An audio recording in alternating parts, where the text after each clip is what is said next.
Hey, it's Luke Frazier, CEO of Stepwise Innovation, and welcome to the Stepwise Innovation interview series, where we speak with innovation leaders and practitioners to hear about their experience in the space and to get some tips and advice on how we can all make more of an impact.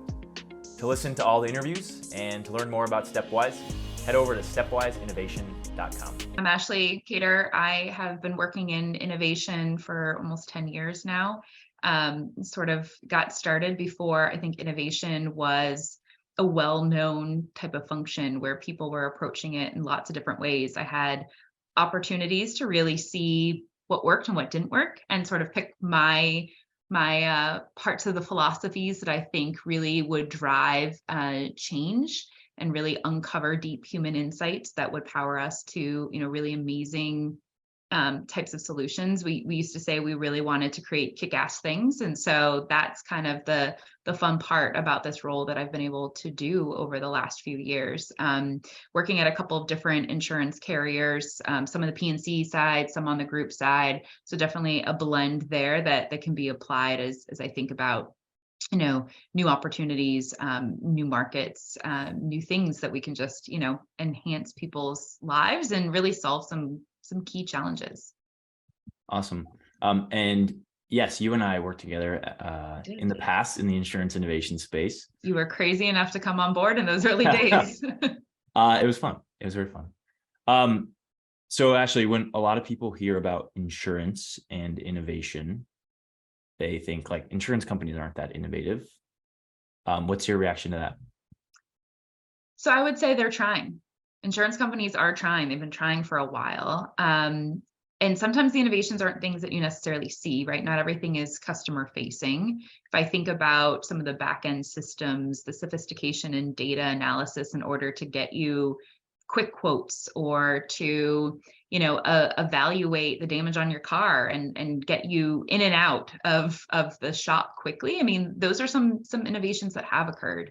That being said, we're talking about an industry that started in the 1700s in a coffee shop, right? Coffee shops haven't changed that much either. And so when you think about our history, we've got a ways to go, and we're probably on the beginning portion of our journey. If I compare us to, say, the banking industry, which I do think is a little further ahead. But if I look at their trajectory and where they've gone, and I think about where we started and we've been slightly, a few years behind that curve, we're getting to the point where we should start to see a lot more. And I think one of the key things that has at least changed for me since I started is that before, insurance companies would look at other insurance companies, their competitors, and say, what are they doing and how do we compare? Now, especially through the innovation lens, we say, okay, what's Amazon doing? What's Starbucks doing? How do we think about general consumer packaged goods or consumer goods and service companies? And how do we compare to that? And so I think that shift in mindset certainly helps, because now it's really about the universe of options that an end user has and acknowledging that they have lots of choices and where they're going to spend a dollar, the types of experience they expect to get.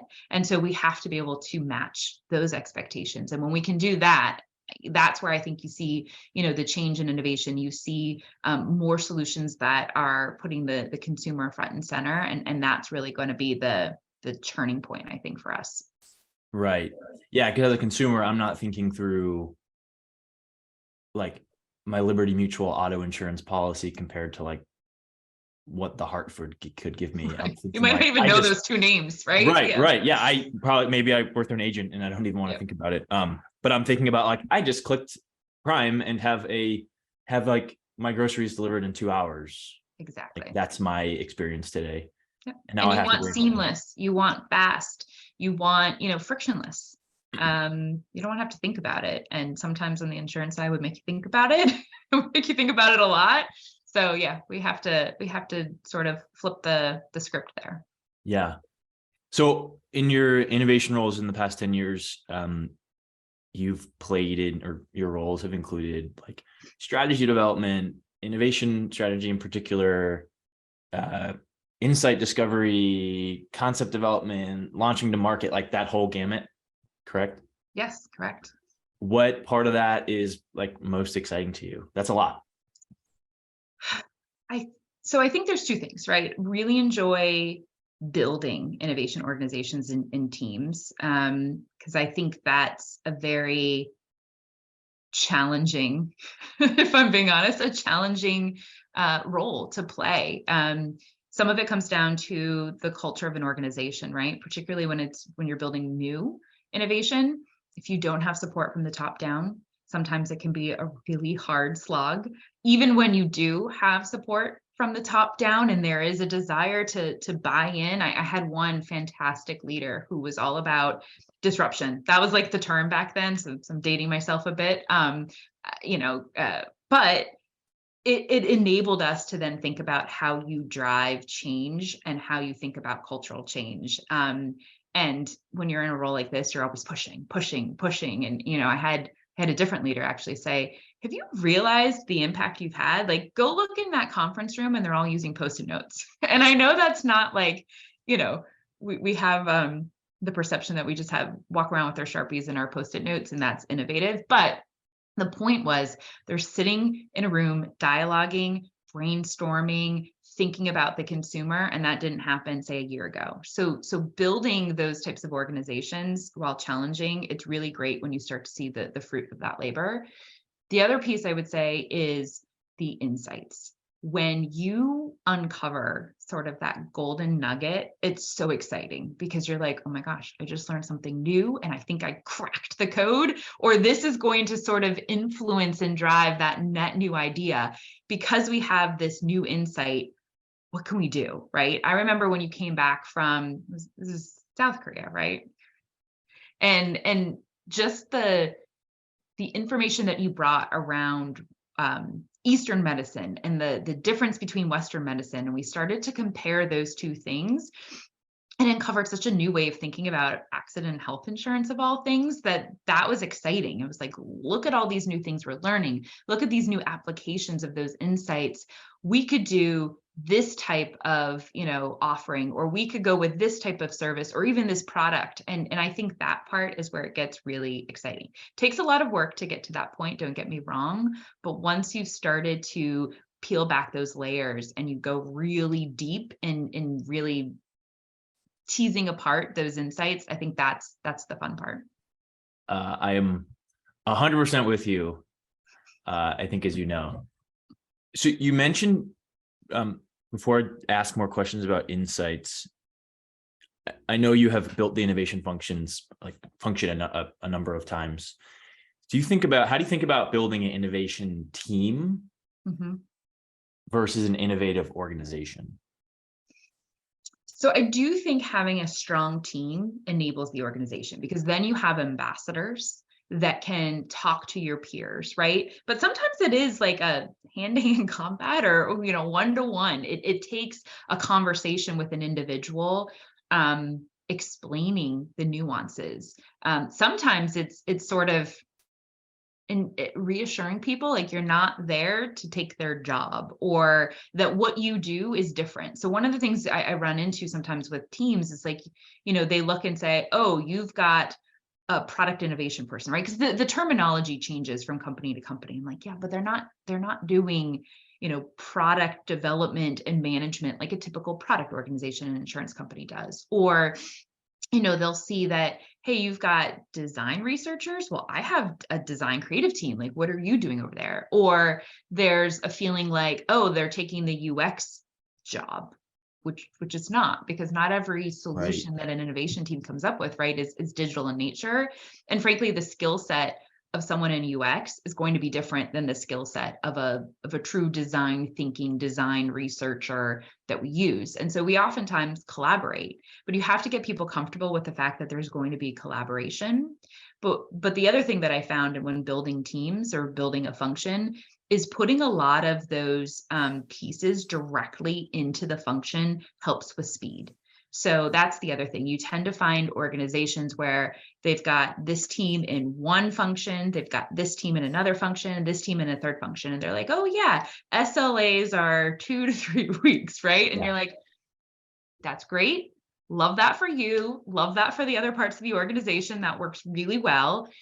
But hey, if we're doing a 12-week sprint and want to have, a low fidelity to even somewhat higher fidelity prototype at the end of 12 weeks, I can't wait 2 weeks for you to talk to me to then scope out what it's going to be, right?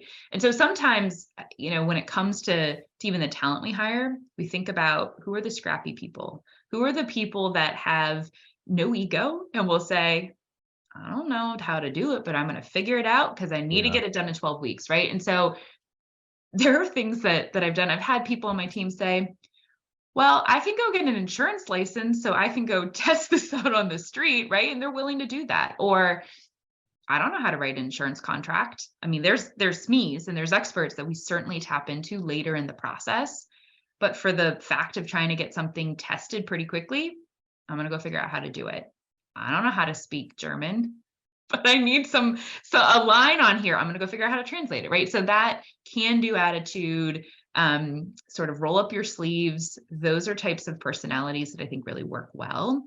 And then because they're that type of personality, they can do a really nice job of reaching across the aisle, talking to the others, reassuring people that their role is different and what they're trying to accomplish is different. And we will collaborate at some point. And I think when you do that well, particularly at the early days of setting up a function and organization and hiring these different types of individuals into the organization, it sort of gives everyone takes a deep breath and realizes, okay, we don't need to overreact to this. We can all work together. There's a place for all of us. And oftentimes the way that I've described what we do is, look, we've got the overarching strategy for the organization. And you guys are all heads down working towards that. And that's important. That is what keeps this company running. It's what keeps, the profits coming in. Hopefully it's a profitable company. On the other hand, there's this gray space. There's this stuff that we just don't know. And you frankly don't have the time or opportunity to look at it right now. So let's bring in a few people. And oftentimes the innovation orgs that I've developed are not 100 people organizations. That happens. We've seen it, right? We've personally seen it in other parts of companies that we've belonged to. And there's a reason for that, and they have their rationale. What I found is bringing in, up to 12 people max. You have this small little mighty group that can dig into the gray space and start to figure out and tease out those opportunities that eventually then get shared with the broader org and then can become part of sort of the engine of that company over time. Right. But starting small, exploring, right? You need someone to explore before the whole company sort of says, oh yeah, that is meaningful. We should be doing that. And so I tend to look at us as that exploration team. And so we're the front runners and we can go out and sort of figure some stuff out and then bring it back. Come back. And then, yeah. Cool. You said a lot of cool stuff there. I think just a comment on that last piece, I've seen a lot and experienced a lot when the innovation function is really like big. It's a lot easier for people to self-identify out of like, oh, that's innovation is for like that team. Yeah. It's like not for my like core work. Yeah.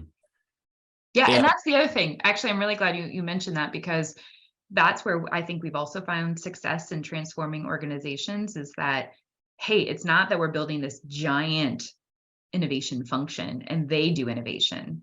If it's small, you all have a part to play. And that's the other thing. I always say this, we're not the only smart people. I like to think we're very smart, and I like to think that I hire very smart and talented individuals, but there are lots of other smart people out there. And so we shouldn't be thinking that we're the only ones that can innovate. We shouldn't be the only ones that are innovating. And frankly, if we're doing our jobs right, we should probably working ourselves out of a job where you don't need a dedicated innovation function over time. The organization understands the principles, the philosophies, can apply them, are innovative, know how to take an idea, a human insight, and transform that into a meaningful output for the organization. Right. You also mentioned the like a factor of speed is, I think you said like embedded teams. I think I would like totally +1 that on. I think once you experience the power of like a fairly autonomous team unit and what you can get done and how fun and enjoyable that can be, it's like so hard to go back. In our experience together, I know you like pushing for and succeeding and saying like, we need, if we're going to do something that has a lot of legal risk and we're going to go back and forth on like this normal 2 to 3 week SLA, like actually we need the lawyer on the team. Yeah. And we need the product developer, insurance product developer on the team. Yeah. Which was like totally new to the culture. Had a lot of storming and norming, for sure. But ultimately was like awesome. It was transformative, especially I think the legal part of it. We worked with this great guy, Tom. And I remember when we first started, he was like, no, right? Like typical lawyer stuff. No, we were doing some pretty crazy stuff at the time, which is funny now when I think about the tools out there, but we were posting on Craigslist to recruit people to interview, right? How else do you do? And he's like, you're doing what?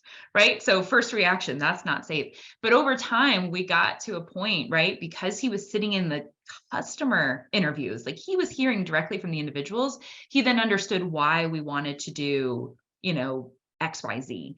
And so then he could say, okay, well, from a legal perspective, no, it has this risk, but I get what you're trying to do. Think about it this way. And I actually think that has been huge. And so to the extent you can do that and you can pull them in, whether it's on a specific project or it's as a core part of the team, sitting within that vertical, that to me has been one of the most amazing transformations I think that we saw, and so helpful for our ability to really, match the speed that we were aiming for and get faster over time too. Yeah. I think when everyone's aligned on what we're trying to help the customer achieve and why, then it's not about like jockeying for like objectives or what I want or what you want. It's about, great, we're shoulder to shoulder. We are looking the same way. We have different we have different jobs to get that done. But yeah, that's so much better than like turf wars or just feeling like you're in opposition all the time. And yeah, it's just so much more enjoyable to work environment. Yes. One thing that, it's been a few years since we've worked together, but qualities as an innovation leader that I like always remember of you, Ashley, are you're persistent and you aren't afraid to ask for things that like maybe the organization isn't used to being asked for. Yeah. I often think of like the Hulk metaphor we talk about of like, we need to be able to push through things. What other characteristics of like an innovation leader do you think does an innovation leader need to have, do you think? I definitely think that you need, especially if you're in a large organization, right? Different organizations vary, but if you're doing corporate innovation, you need to be prepared to be told no a lot, to have priorities change and have to figure out how to guide your team to say, no, the thing you're working on is still important, or we're going to restructure it. And then how to make sure that they don't lose sort of, their morale doesn't drop because suddenly one of the things I've noticed with my teams, right? And I would fully expect this because it's a creative bunch and they're working really hard on something, that project becomes their baby. And then when you come in and say, hey, we're killing your baby, or we're going to like severely, this is going a little bit morbid, but like, we're going to, cut it in half because we just don't have the funds anymore. You've got to get creative. So it's not even the creativity in the solution. I think it's the creativity in the execution, figuring out ways that, hey, they thought this project was going to cost $2 million. Can you get it done for $200,000? Or can you do a smaller prototype? Can you get, creative? They don't have resources internally. Can you hire them externally? Can you get some freelancers, right? Lots of really creative people out there. Maybe even it's not you're building on your own. I think that's the default that a lot of organizations go to, this assumption like we just have to build it.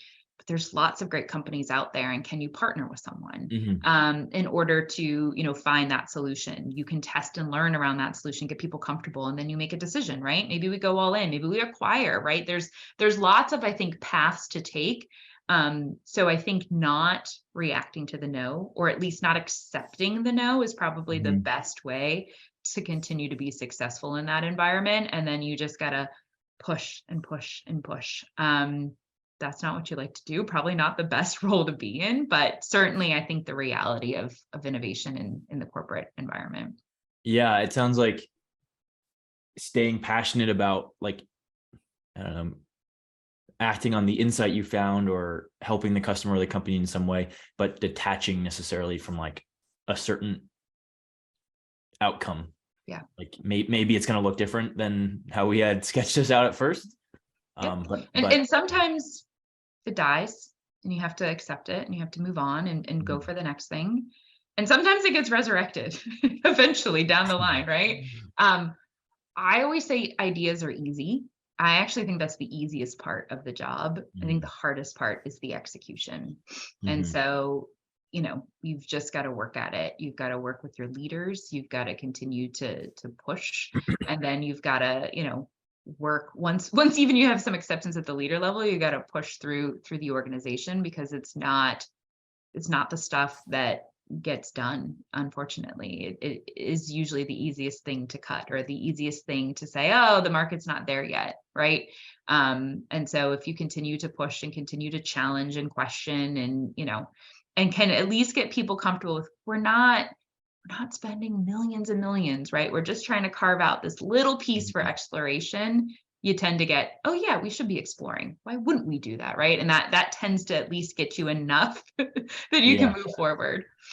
Yeah, the default in large conservative companies feels like, and I see the slide of this in my head of like, wait and see, like, let's do the wait and see approach. Like, let's not act on this. And the reminder that there's like still really small things we can do that isn't waiting. Yeah. It's still exploring, and pushes like what our normal comfort level is. Yeah. Yeah. And that's the other thing. Even if they tell you no, and it's wait and see, you can continue to evaluate and say, oh, hey, I found this new signal. This trend is coming, right? Hey, we have a solution here. You don't want to forget about it. You don't want to be the last. And keep reminding them, even if it's wait and see, revisit it every month, every 2 months. Just make sure that it hasn't fully dropped off, because sometimes, to your point, the wait and see really is the no. It's the nice soft no without Let's telling let it no. fizzle out. Yeah. But I actually take, when I've been told wait and see, I take that as a suggestion, and it means that we're going to continue to bother you until you tell me yes. I can be very annoying if I have to in order to get something done. Yeah, and that reminds me of just like the power of, we're so used to waiting for permission to go do something, but the power of like a really small action and coming back and saying, like, in my favorite thing, right, is to like sketch something out, be like, oh, but what about this? And like just the power of like not waiting for permission and just asking and going and do something and coming back. Yeah. And there's lots of things you can do that don't require money and therefore permission, right? So to your point, sketch it out. I'm gonna go walk out in the street and start talking to people. Doesn't cost me anything. If I'm nice, maybe have some donuts with me. I think you did that once, but like, you go out and you just say, hey, give me some feedback. And then when you have 10, 20 people that are like, oh, that's awesome, I love that, you go back and say, 20 people told me this was awesome. Can we keep exploring this, right? And so I think that's helpful too, because there's lots of actions you can take that aren't going to cost anything, but will get the organization more comfortable and will pull more knowledge into the organization around that idea. And that will get folks on board. Right. Shifting gears a little bit, I know you have a lot of background in just like general corporate strategy as well. How should innovation objectives fit with corporate objectives? Like, what is if you had to tell someone how this should work out, like, how do they fit? How do they align? How do they tie?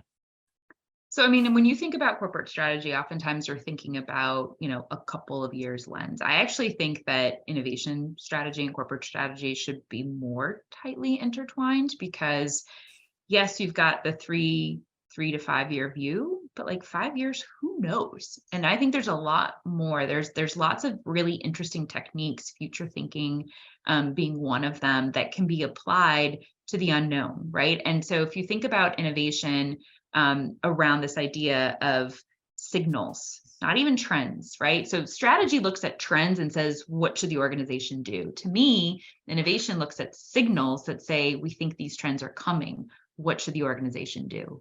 So if you think about those, it's the same thing, it's just different time horizons. And so innovation strategy can be really meaningful in helping to think through 5 to 10 years or 5 to 20 years so that the organization could say, okay, well, if that were to happen, and a lot of what we do on the innovation side is what if. So if that were to happen, how would we react?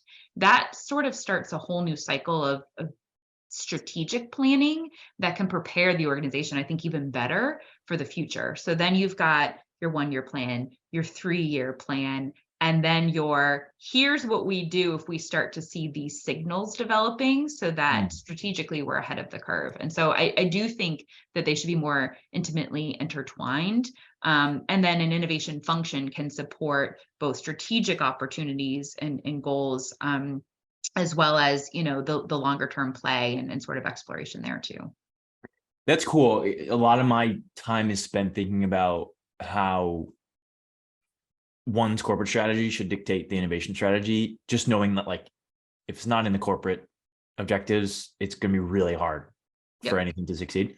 But you're adding the call out too that like a lot of exploratory work can and should also be informing the strategy. And I mean signals, how much more fun is it to think about signals than past trends? Sorry. But like yeah.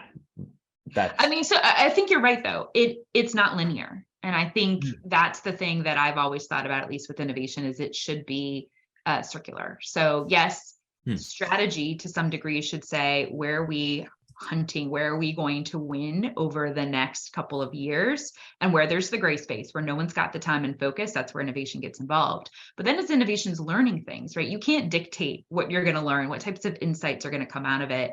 And you're oftentimes going to find things that you didn't know that then should come back and reinform the strategy. And then that should shift the strategy, and that should shift the direction of the innovation team. And so they should play together. I've seen it done really well, so I know it's possible. But yeah, it's not linear. Yeah, we need a diagram, and a whole separate session on signals and signal seeking and like how to make sense of it, because one, that is so fun, and important. All right, kind of a last question here. So someone is just starting out an innovation function. Maybe they're Ashley 10 years ago, tasked with building the first innovation team within an org. What advice would you give to them? I'd say talk to a lot of individuals, right? Get perspectives, talk to those that are in the field. I think especially now, if you're building it, there's a lot more individuals that have been educated, even took a class at least on design thinking at their school. Like that didn't exist when we were getting started. Interview a lot of people, right? I think part of the key to success is finding diverse perspectives. Don't recruit the same person over and over. Be willing to take some risks. Sometimes they'll pan out, sometimes they won't, but be willing to try and find people that have lots of different backgrounds, psychology, design, technology. Frankly, one of the best innovators I had on my team came from HR. You wouldn't have thought it, right? 10 years in HR. And it was funny, by the end of our time together, she was challenging all of the corporate HR requirements and rules. So it's possible. I think you just need people to lean in. And frankly, what I found is that putting aside their backgrounds, are they willing to fail? Ask them a question in the interview around when they failed, fair, but also like give them something to spitball about. If that person is in that room and you give them an insight you've had, right? So one of my favorite, we did some work in life insurance, and we asked people to plot their life on a timeline, and no one put their death, right? Because no one wants to think about it. That leads us to a whole host of really interesting, fun things you could probably build or design. But okay, no one wants to plot their death. What would you do? Right. And so you give that insight to someone. If they start throwing out ideas, they're really just spitballing with you, then I think you found someone that's probably going to work really well on your team, because they're willing to take a chance. They're willing to make themselves vulnerable and share their ideas, particularly with someone they barely know in an interview, they're willing to fail. Like, hey, I know these are a whole bunch of ideas. Who knows if they're going to be successful? We have work to do. And you have to ask them, right? How would you accomplish that work? What would you do? What would those steps be? But I think that first part of, can they share their creativity, their vulnerability, their willingness to engage with you, build off of each other, right? Those tend to be really successful skills that I think translate well, and that I've seen be really successful in teams. And so that tends to be some of what I do to try and find the right people for those roles. Awesome. I want to spitball about the. Yeah, I know. Ashley, I could ask you questions all day, but I know you have other things to do. Thank you so much for taking the time out today, and a pleasure to catch up. No, thank you so much for having me. It's been fantastic.